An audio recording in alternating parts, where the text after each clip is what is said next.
มาจากอบต.นาโกนะคะอำเภอกุชินารายจังหวัดกาฬสินธุ์ค่ะได้ความรู้หลายๆอย่างนะคะนำไปปรับใช้ในพื้นที่นะคะซึ่งพื้นที่ตำบลนาโกของเราเนี่ย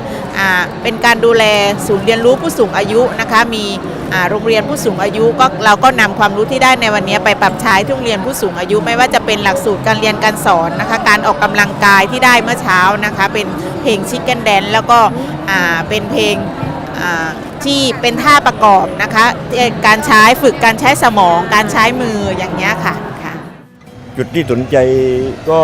รู้สึกจะเป็นการจัดการภัยพิบัติเพราะว่าที่บ้านที่ในหมู่บ้านจะ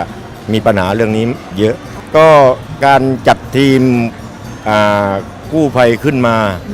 ทำแบบของตำบลเกาะขันคิดว่าจะเอาไปดำเนินการอย่างนั้นนะโดยการที่ใช้วิธีที่เราได้เรียนรู้ไปจากที่นี่ใช่ถือว่าเป็นประโยชน์มากเลยตอนช่วงเช้ามาเรียนรู้ในส่วนของศูนย์พัฒนาเด็กเล็กอะค่ะเขามีสิ่งประดิษฐ์ที่เกี่ยวกับเด็กที่สามารถนำไปกับใช้ในพื้นที่เราได้อะค่ะเพราะว่าพื้นที่เราอะ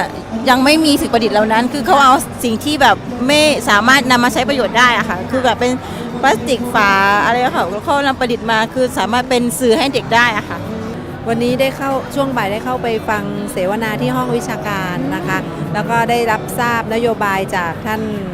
ซึ่งเป็นผู้นำทางการศึกษามีความรู้สึกว่าชอบตรงที่ว่า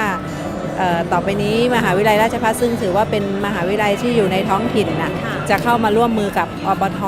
แล้วก็มีสสส.ซึ่งจะคอยเขาเรียกอะไรคอยสนับสนุนเรื่องงบประมาณนะคะก็เลยถ้าตัวเองเนี่ยอยู่ในโรงเรียนด้วยเป็นแบบเราทำงานกับเด็กกับชุมชนเราก็ดีใจที่คนโตผู้นำของประเทศเราน่ะหันมาดูแลตรงนี้สนใจตรงนี้แล้วก็ส่งเสริมสนับสนุนนะคะ